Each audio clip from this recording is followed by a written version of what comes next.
নমস্কার বন্ধুরা, সম্বাস কুকিং এ আপনাদের স্বাগত। আজকে আমি তৈরি করব মিষ্টি আলুর পকোড়া। মিষ্টি আলুর পকোড়া করার জন্য এখানে আমি দুটো বড় সাইজের মিষ্টি আলু নিয়ে নিয়েছি। চলুন দেখে নেওয়া যাক আমি কিভাবে পকোড়াটা তৈরি করি। প্রথমে আমি আলুর চোকলাগুলো ছাড়িয়ে নেব। আলুগুলোকে আমি একটু বড় বড় করে কেটে নিয়েছি। এবার আমি প্রেসারে একটা সিটি দিয়ে নেব। আলুগুলো আমি একটা সিটি দিয়ে নিয়েছি।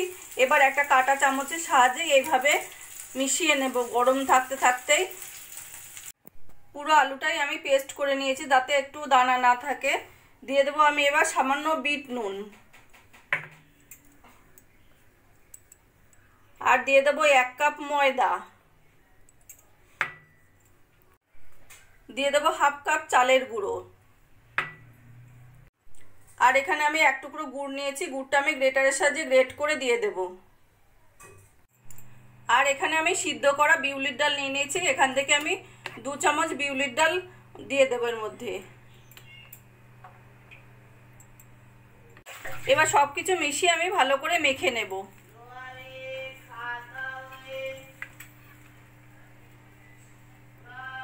সবকিছু দিয়ে ভালো করে মেখে আমি একটা ডো রেডি করে নিয়েছি। এবার আমি পকোড়াগুলো তৈরি করে নেব।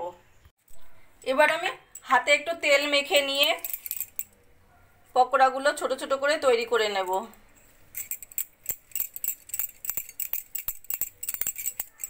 এইভাবে একটু লম্বাটে শেপ দিয়ে পকোড়াগুলো তৈরি করে নেব।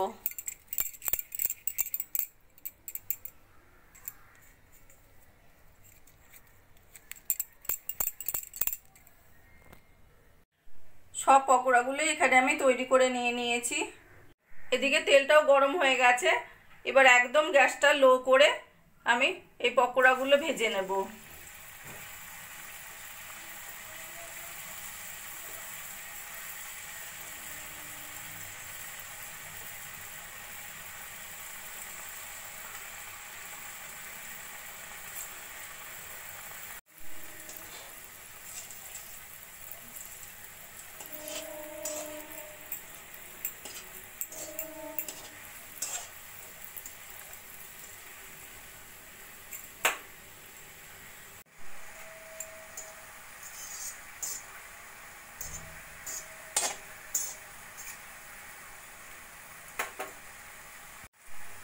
এই পকোড়াগুলো আমার সোনালি করে ভাজা হয়ে গেছে। এগুলো আমি এবার তুলে রাখবো। একইভাবে আমি বাকিগুলোও ভেজে নেব।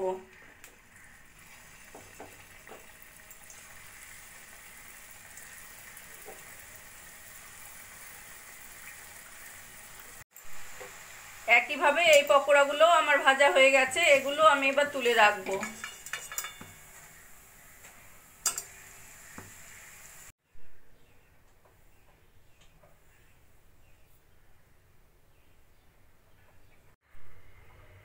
মিষ্টি আলুর পকোড়াগুলো আমার তৈরি হয়ে গেছে। আমার এই রেসিপিটা যদি ভালো লাগে আপনারাও বাড়িতে বানিয়ে দেখতে পারেন। গরম গরম চায়ের সঙ্গে খেতে অসাধারণ লাগবে। আর কমেন্ট করে জানাবেন কেমন লাগলো। প্লিজ লাইক, শেয়ার ও সাবস্ক্রাইব করবেন।